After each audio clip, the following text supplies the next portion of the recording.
Robert J. Wright and Erin McCarty, 19 before 9 o'clock.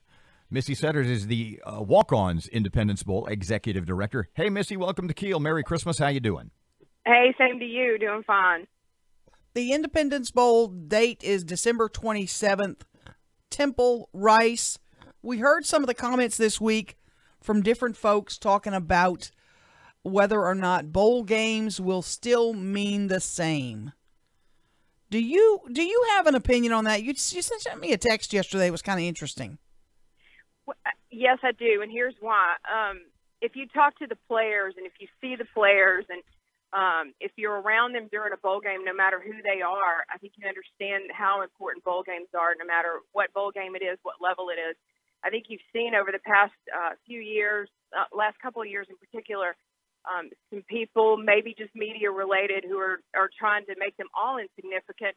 And I think that's a shame when you have some bowl games that have been around for 50, 60, 70 years, and suddenly they're deemed insignificant. I was last year on the sideline trying to move through the Florida State bench area real quickly, and one of the players, and I think Southern Miss had just scored on him, one of the players was going down the line of his teammates sitting on the bench, and he said, "Look, man, this is our last chance to be together. It matters." And I think when you hear that kind of thing, you understand that it does matter. It's extra practices, it's exposure for them, it's camaraderie with their teammates, and it does matter. You know, Missy, Erin and I have talked about this a number of times, sort of linked to that topic, that not only does it matter to a lot of players, the teams, the coaches, but it matters to the community in the sense that, and this is what we were talking about, the responsibility, and that may not be the right word, you can sort of clarify, but there is a certain responsibility of the community to support a bowl, pardon me, no matter who the teams are, that it's more about the town, the team, what it brings, the festivities, and what it means to our city, right? Yeah, and there's the economic impact component, but you can also break it down from a human aspect. If you look at what I was just saying about players, you know, we expect our teams that we follow to win. And if they're not functioning as one cohesive unit, they're not going to win. When you get dissension in a team, you see a team that fails. And I think as communities, we have to have that camaraderie too. We have to support things. We have to support events in our community. We have to support our fellow residents in those communities so that we can show the best face that we can, and so that we can, as catchy or cliche as it may sound, communities need to be winners too, and we have to all work together to make that happen. You're seeing more and more players, and I refer to Greedy Williams, who decide they're going to sit out the bowl game and move on. Is that trend going to continue and become worse? Well, I think it's a personal decision, and I understand that for each individual player.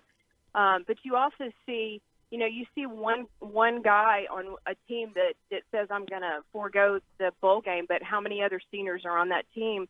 And some are, draft prospects too, who say, well, I'm going to play the bowl game. For every kid who thinks it's time that he needs to go, there's a handful or two handfuls of kids who say, well, no, I'm going to play this one out with my teammates. I'm looking at the website, independencebowl.org. This is so much more than a bowl game. You've got this game show competition going on between the coaches and et cetera. You've got a Mardi Gras parade even.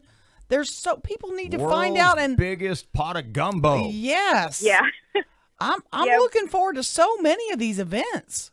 Yeah, we had the big game show is an absolute blast for spectators and for the players and for coaches and the families.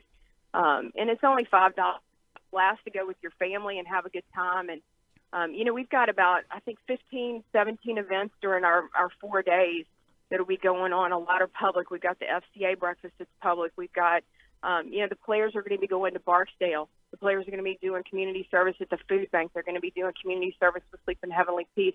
They're going to be at Holy Angels on Christmas Day, spending time with the residents there. And they're going to have some kids from a local nonprofit coming out to practice one day. And then aside from that, we've got everything, the pub crawl, the parade, the Battle of the Bands, that all happens on the 26th. And then a big block party that's free and a concert with Parish County Line. And all that stuff is free and open to the public. And we implore people to come out and enjoy it, have fun, bring your families. It's all family events. And then also the pot of gumbo, oh my gosh, 6,800 pounds of gumbo. I think this pot is like 14 by 28 feet. It had to be specially made. And all of the proceeds from this go to Fisher House, which is housing for families whose family members are in VA hospitals. So it's going right back to a phenomenal organization that supports our veterans. You know, earlier this week you had the team introduction dinners, the Duke coach, the Temple coach, a fellow named Ed Foley.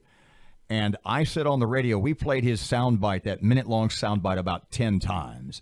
And I said, because of this guy, the Temple interim coach, Ed Foley, Shreveport was literally at the epicenter of the sports universe for about 2 or 3 hours. You've met this guy. Is he in person the dynamo that he seems to be whenever he's up in front of folks?